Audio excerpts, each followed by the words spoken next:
So I try to lose weight and I don't lose weight. Well, I'm down like almost 40 pounds. So we're doing okay. But one of the things, oh, thank you very much. One of the things we're doing is we're like avoiding carbs.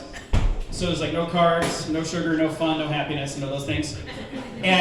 But one of the things that my wife brought home, they're crackers, but there's like no carbs or low carbs. They're called Nut Thins. You guys seen these? Yes.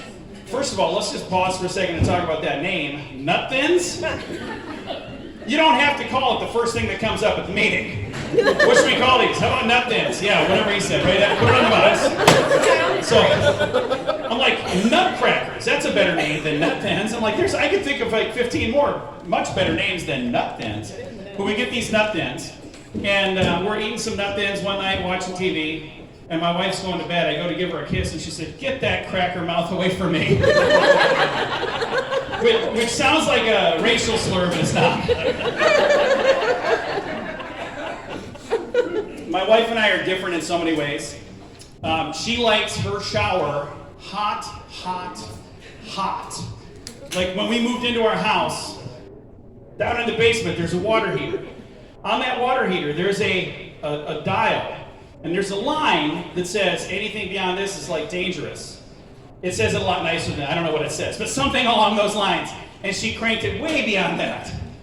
First of all, why don't they just not do that? They should have it where it stops before it's dangerous, but we have it like cranked. Like I go in the bathroom, the windows are fogged up, the mirrors are fogged up, and that's just from flushing the toilet. I mean, that's not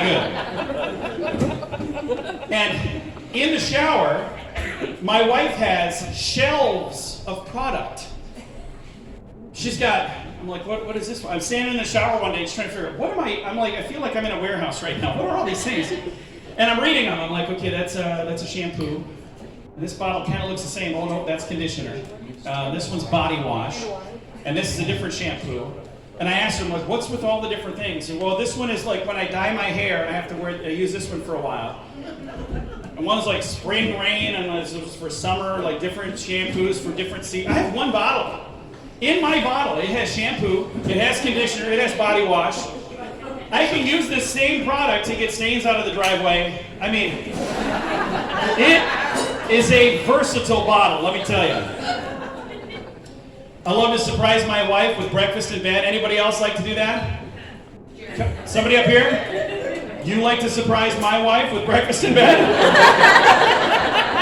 You're the one. No, when I say that, that's a bit much because I don't know that I'm the one surprising her. I think the smoke alarm is doing most of the work. Some people have like 5-alarm chili. I have smoke alarm bacon.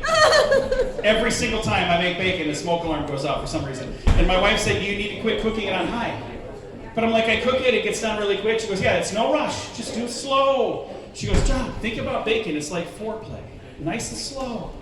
So I've never done this in my entire life of cooking. I put the heat on low, and I set the pan on there.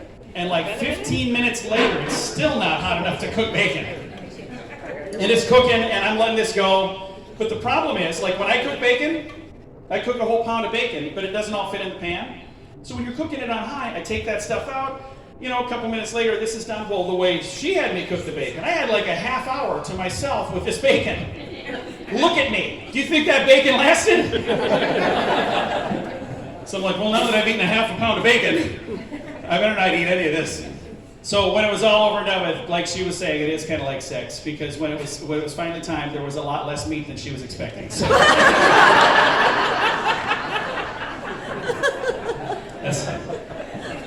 It's kind of a painful joke. So that was moderately hurtful. It is a little hurtful. Yeah. I think this is hilarious. Some of you might not like this, but I met a comedian from San Diego. There was a lady that came to Sioux Falls for an event. And keep in mind, she's a comedian. I thought she had a sense of humor, so I thought this would be, kind of funny. So she says to me that she's a vegan. Because I asked her if she'd ever tried chiseling. She's like, I've never heard of that. I explained it. She goes, oh, no. I'm a vegan. And then, within about 20 seconds, she tells me she's also a lesbian. And I said, again, thinking that she's a comedian, she has a sense of humor, I said, oh, so you don't want any meat inside of you. I found out she was one of them butch lesbians. She beat the snot out of me.